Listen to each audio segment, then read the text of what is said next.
욥기 1장 6절에서 12절입니다.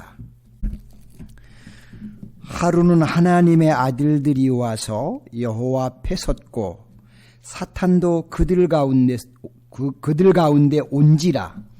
여호와께서 사단에게 이르시되 네가 어디서 왔느냐? 사탄이 여호와께 대답하여 이르되 땅을 두루 돌아 여기저기 다녀왔나이다. 여호와께서 사단에게 이르시되 내가 내 종 욥을 주의하여 보았느냐? 그와 같이 온전하고 정직하여 하나님을 경외하며 악에서 떠난 자는 세상에 없느니라. 사탄이 여호와께 대답하여 이르되 욥이 어찌 까닭없이 하나님을 경외하리이까? 주께서 그와 그의 집과 그의 모든 소유물을 울타리로 두신 때문이 아니니까? 주께서 그의 손으로 하는 바를 복되게 하사 그의 소유물이 땅에 넘치게 하셨음이니이다. 이제 주의 손을 펴서 그의 모든 소유물을 치소서. 그리하시면 틀림없이 주를 향하여 욕하지 않겠나이까? 여호와께서 사단에게 이르시되 내가 그의 소유물을 다 내 손에 맡기노라. 다만 그의 몸에는 내 손을 대지 말지니라. 사탄이 곧 여호와 앞에서 물러가니라. 아멘. 오늘은 함께 읽은 말씀을 통해서 하나님이 인정하시는 신앙을 보겠습니다. 우스 땅이라고 하는 곳에 욥이라고 하는 사람이 살고 있었습니다. 이 우수 지역에 대해 여러 가지 학설이 있지만 지금으로서는 이곳이 어디에 존재했었는지 정확하게 알 수가 없습니다. 자, 그리고 욥에 대한 신학자들의 공통된 견해는 아브라함이나 이삭, 야곱과 같은 족장 시대의 인물이었을 것이라고 추정을 합니다. 또한 욥기는 그 저자가 누구인지를 알 길이 없습니다. 그저 다양한 견해만 제시될 뿐입니다. 자, 그래서 일부의 학자들 가운데는 욥기 자체의 역사성을 부인하고 욥기를 하나의 히브리 문학 작품으로 보기도 합니다. 자, 그러나 욥에 대해 성경은 실제적인 인물임을 언급하고 있습니다. 에스겔 14장 13절로 14절에 보시면 인자야, 그건 에스겔을 부를 때 쓰는 말입니다. 가령 어떤 나라가 불법을 행하여 내게 범죄하므로 내가 손을 그 위에 펴서 그 의지하는 양식을 끊어 기근을 내려 사람과 짐승을 그 나라에서 끊는다고 하자, 비록 노아, 다니엘, 욥 이 세 사람이 거기 있을지라도 그들은 자기의 공리로 자기의 생명만 건지리라고 하시면서 에스겔 선지자가 욥의 이름을 인용합니다.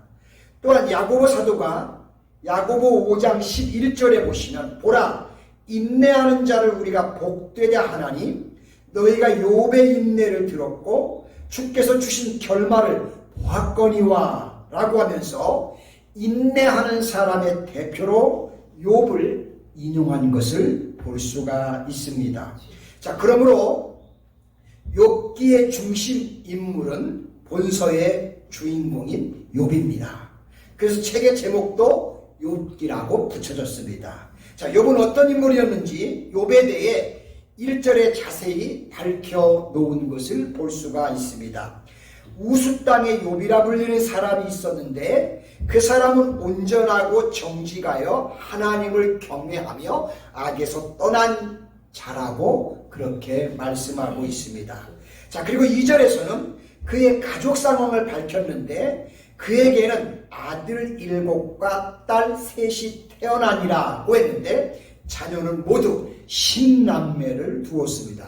굉장히 다복한 것 같아요. 또한 3절에는 그의 가정 형편을 상세히 기록해 놓았는데요.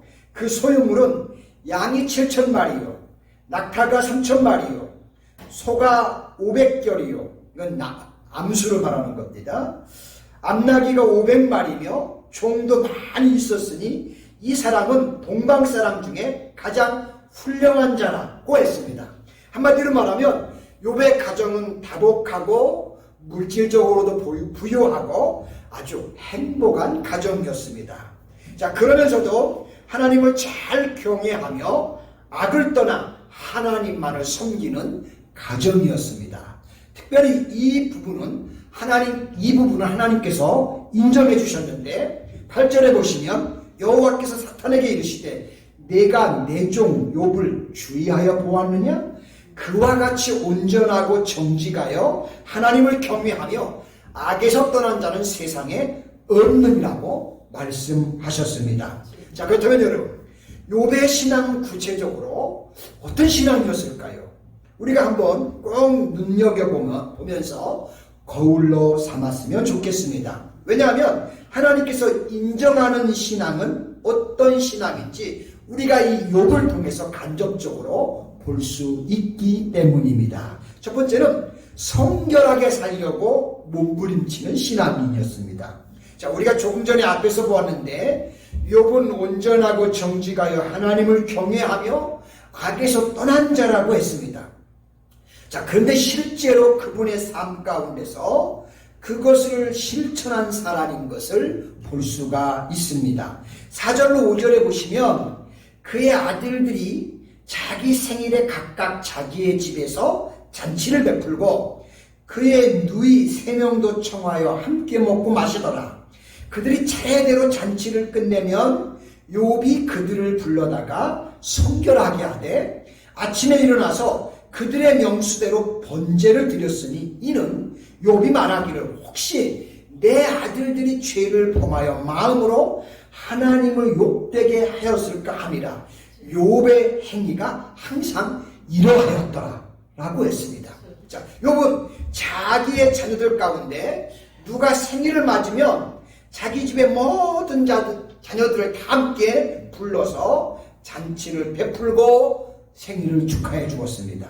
그리고 잔치가 끝나면 그 다음날 자녀들을 또 모두 불러다가 그들을 성결하게 하기 위해서 하나님 앞에서 번제를 드렸습니다. 자, 그 이유는 자기 집에서 자녀들이 생일 잔치를 즐기는 중에 혹시라도 방탕하게 죄를 범하여 하나님을 욕되게 하고 또는 마음으로 하나님 마음을 아프게 해서 그 하나님을 가슴 아프게 했을까봐 그들을 위해서 번제를 드렸다는 겁니다.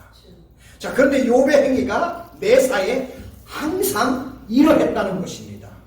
자, 욥은 자신의 신앙은 물론이거니와 자기에게 속한 자녀들의 삶을 돌아보고 그들로 성결한 삶을 살도록 인도하는 자기 가족의 제사장으로서의 직무를 성실하게 이렇게 이행을 하였습니다. 사실 이렇게 한다는 것은 결코 쉬운 일이 아닙니다. 이것은 욥이 단순히 형식적인 종교인이 아니라 인간 내면에 깊이 깃든 죄의 뿌리를 감지하고 있었던 사람이라고 할 수가 있습니다. 뿐만 아니라 이것은 그분이 믿음으로 사는 사람이었기 때문에 가능한 것이었습니다. 또한 이것은 분명히 욥이 하나님 앞에서 언제나 늘 성결하고 경건하게 살고자 몸부림쳤다는 것을 증명해 주는 것입니다. 이처럼 욥은 그의 삶 가운데서 매 순간 하나님을 놓치지 않으려고 애쓴 사람이었습니다. 그래서 하나님께서 그를 인정하시고 축복해 주신 줄로 믿습니다. 저와 여러분의 믿음도 이와 같은 신앙으로 우리 남은 생애를 살아가기를 소망합니다. 두 번째는 허락하신 시험을 감당한 사람이었습니다.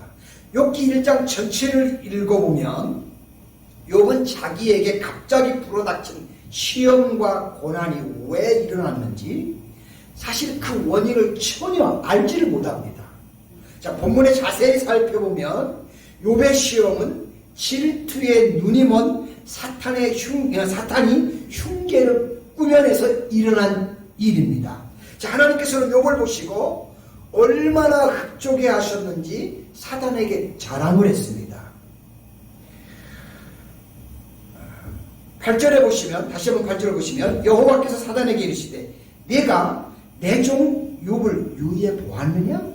그와 같이 온전하고 정직하여 하나님을 경외하며 악에서 떠난 자는 세상에 없느니라고 하면서 이렇게 하나님이 자랑을 하셨습니다. 자, 그러자 사단이 그 말을 듣고 하나님께 뭐라고 하느냐 하면, 욥이 어찌 까닭없이 하나님을 경외하리까?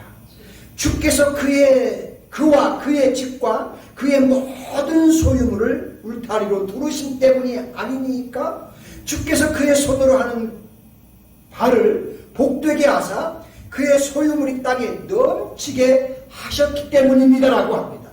자, 사탄이 하는 말을 가만히 보면 어딘지 모르게 이 사탄은 지가 아주 마음이 뒤틀려져 있습니다.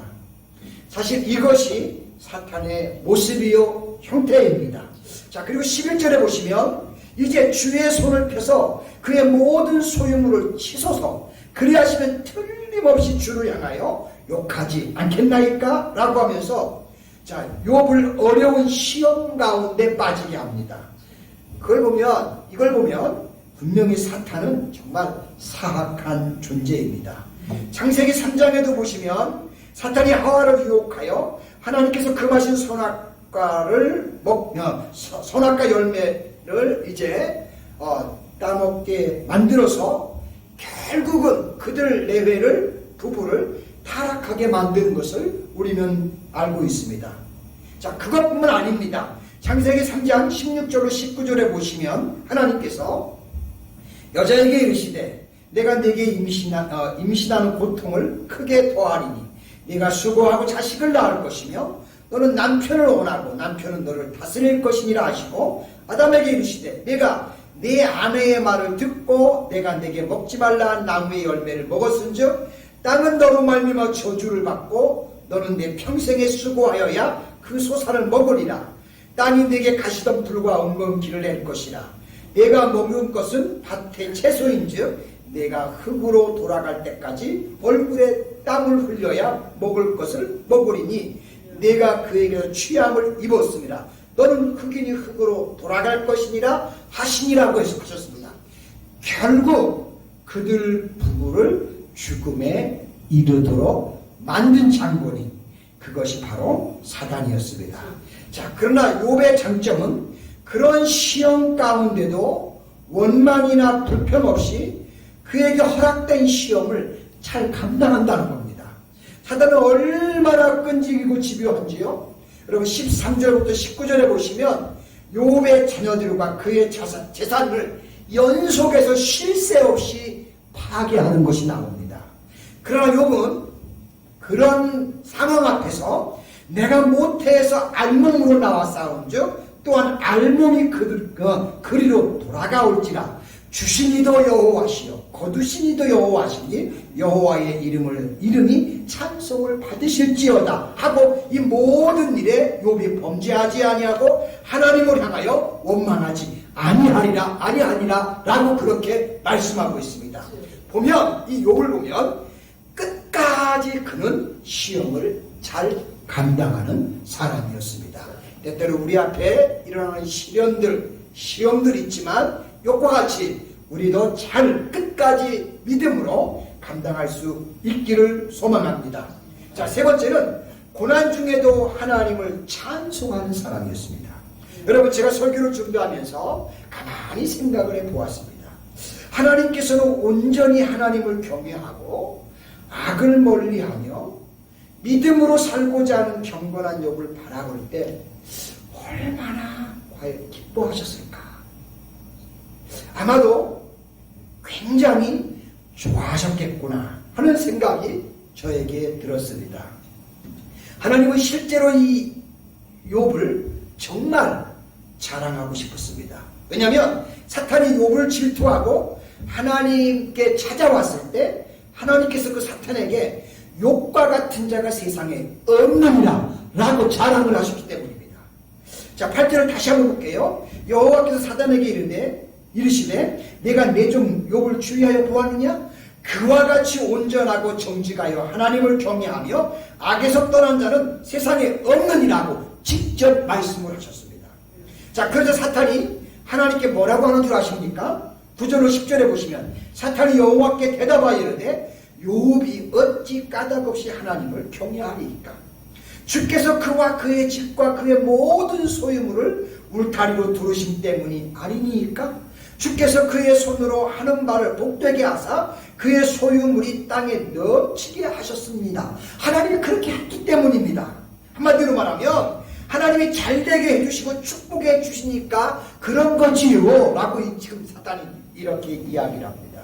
자, 그러면서 11절에 보시면 이제 주의 손을 펴서 그의 모든 소유물을 치소서 그리하시면 틀림없이 주를 향하여 욕하지 않겠습니까? 라고 합니다. 참 못됐어요. 그렇죠? 여러분, 우리는 여기서 사탄이 어떤 존재인지를 잘 알고 기억해야 합니다. 시기와 질투의 화신입니다. 다른 사람이 잘 되는 걸 절대 용납하지 못하는 존재입니다. 얼마나 생각이 삐뚤어져 있는지 모릅니다. 뿐만 아니라 사단은 한 걸음 더 나가서 하나님께 욥이 정말 그런지 안 그런지 한번 시험해보자고까지 합니다. 그래서 하나님은 자신 있게 그래 한번 해봐라 라고 하셨습니다. 그래서 욥에게 시험이 일어납니다. 13절로 19절까지 보시면 네 가지의 연속적인 사건이 발생을 하는데 한번 볼게요. 하루는 욥의 자녀들이 그 맏아들의 집에서 음식을 먹으며 포도주를 마실 때 사환이 욥에게 와서 아뢰되 소는 밭을 갈고 나귀는 그 곁에서 풀을 먹는데 스바 사람이 갑자기 일러 그것들을 빼앗고 칼로 종들을 죽였나이다. 나만 홀로 피하였으므로 주인께 아뢰러 왔나이다. 그가 아직 말을 하는 동안에 또 한 사람이 와서 아뢰되 하나님의 불이 하늘에서 떨어져 양과 종들을 살라버렸나이다. 나만 홀로 피하였으므로 주인께 아뢰러 왔나이다. 그가 아직 말하는 동안에 또 한 사람이 와서 이르되 갈대아 사람이 새 무리를 지어 갑자기 낙타에 달려들어 그것들을 빼앗으며 칼로 종들을 죽였나이다. 나만 홀로 피하였으므로 주인께 아뢰러 왔나이다. 그가 아직 말하는 동안에 또 한 사람이 와서 이르되 주인의 자녀들이 그들의 맏아들의 집에서 음식을 먹으며 포도주를 마시는데 거친 들에서 큰 바람이 와서 짐 네 모퉁이를 치매 그 청년들을 위해 무너짐으로 그들이 다 죽었나이다. 나만 홀로 피하였으므로 주인께 아뢰러 왔나이다라고 했습니다. 사실 이 사건은 한 가지로 견디기 어려운 사건입니다. 그런데 쉬지 않고 동시에 이것이 계속 연속적으로 일어났습니다. 아마 요즘 사람들이 살아가는 삶의 모습을 보면 이렇게 시험이 우리에게 닥쳐왔다면 10중 8구 수많은 사람들이 뭐 했을 것 같아요? 자살했을 것 같습니다. 요즘 뭐 조금만 어려워도 껐듯하면 그냥 자살들을 하시더라고요. 안타까운 일이 아닐 수 없습니다. 자, 만약 이와 같은 일이 저에게 일어났다면 저는 어떻게 했을까? 라고 제가 생각해 봅니다.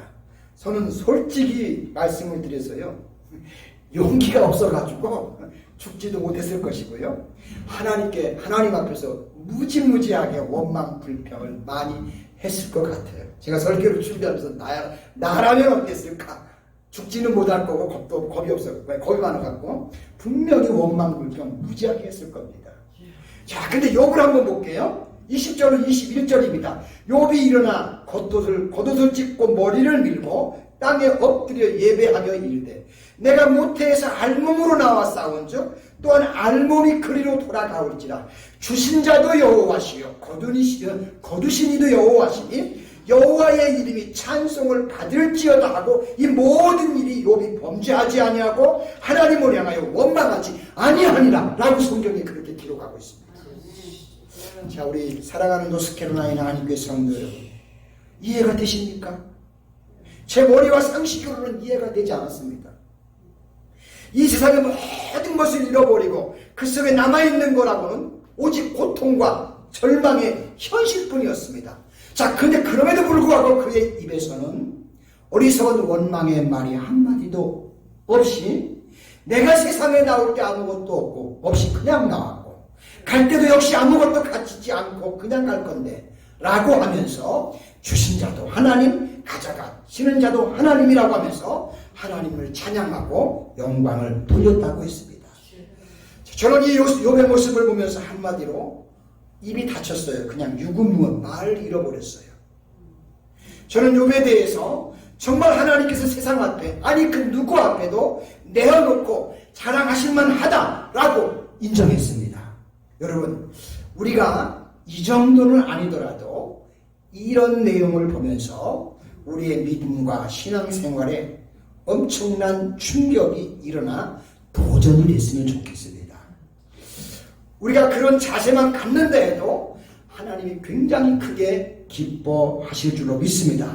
앞으로 저와 여러분의 삶 가운데 이 욥기를 통해 욥이 그 고난을 극복하고 승리하는 것을 우리도 함께 경험하고 체험할 수 있기를 축복합니다. 기도합니다. 하나님 아버지, 고맙고 감사합니다. 하나님이 또 한 주간 동안을 하나님의 장중에 붙들어 주시고 또 이렇게 비가 내리는 불편한 가운데도 하나님 전에 올라 변함없이 예배자로 하나님 앞에 앉게 하시니 감사합니다. 아버지 하나님, 그 어려운 상황에도 초지일관 변하지 않고 끝까지 그의 믿음을 지켜갔던 욥을 바라보면서 하나님, 우리의 믿음도 이런 모습으로 하나님 앞에 서기를 원합니다. 오 성령이여, 도와주시고 붙들어 주시고 성령께서 우리의 삶 속에 함께 하심으로 언제든지 우리의 입에서도 하나님을 높이고 찬양하고 그 이름을 부를 수 있도록 성령님 도와주옵소서. 우리 교회 안에 욥과 같은 귀한 믿음의 권속들이 가득 채워지는 놀라운 역사가 임하게 도와주시옵소서. 예수님의 거룩하신 이름으로 기도드립니다. 아멘.